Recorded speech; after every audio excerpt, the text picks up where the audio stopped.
I'm Cuban. Any Cuban? Yeah?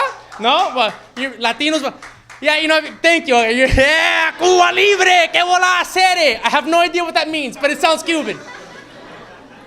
Cubans are an exaggerating kind of people. You know, we exaggerate about how much we had and how good we had it before Castro took it all away. But that's what Cubans exaggerate about back in Miami, where I'm from. Here in LA, a Cuban like me exaggerates about one thing: the fact that he's not Mexican. I've been deported 3 times since I moved here. But I kid Mexicans. Are there any Mexicans here tonight? I love Mexicans because they screw a lot.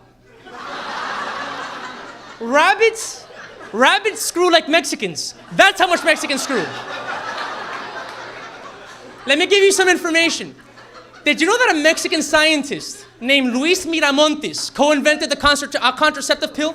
That's right, a Mexican helped invent the birth control pill. Oh, the irony. You would think it'd be a national pride thing to like use the pill and stuff, you know, but he was from New Mexico, that's probably it. Yeah. I have a crazy Cuban family. It all begins with my grandmother, my abuelita, you know. She kind of raised me, and she insists, every time she sees me, she insists on asking me how many bowel movements I've had that day. She's like, "¿Ha hecho caca?"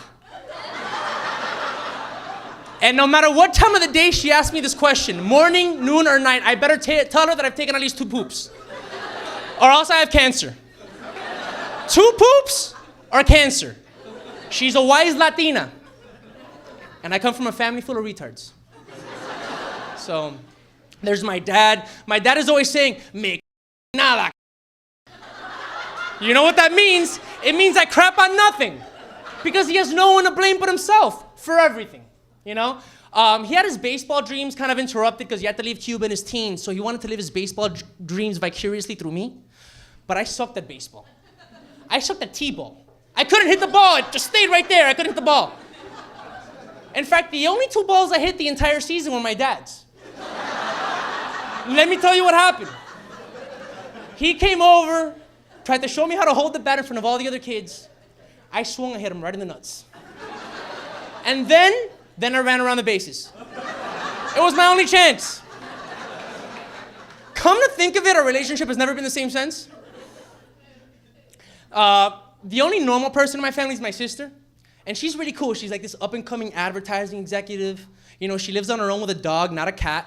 And she was a high school track and field champion. My sister's a lesbian.